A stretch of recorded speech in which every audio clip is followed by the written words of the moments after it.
అందరికీ నమస్కారం.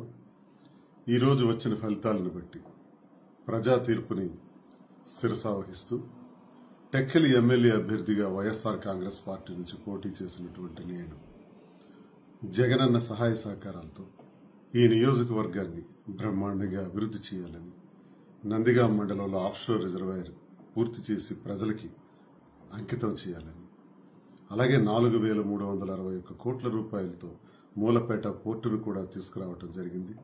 అది కూడా వీలైనంత త్వరలో ప్రజలకు అంకితం చేయాలని, సంక్షేమం ద్వారా 4 మండలాల్లో కూడా 1,600 కోట్ల రూపాయలు అందిస్తూ మాకు తోచిన విధంగా నేను చేశాను, సేవ చేయగలిగాం.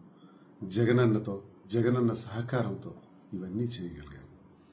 కానీ ఈరోజు వచ్చినటువంటి ఫలితాల్లో నేను ఓడిపోయినప్పటికీ కూడా ప్రజల పట్ల ఎల్లప్పుడూ పోరాడినటువంటి ప్రజలతో మమేకం అవుతూ నాకు 24 సంవత్సరాలు నా రాజకీయ జీవితంలో 17 సంవత్సరాలు ప్రతిపక్ష పాత్ర పోషించాను.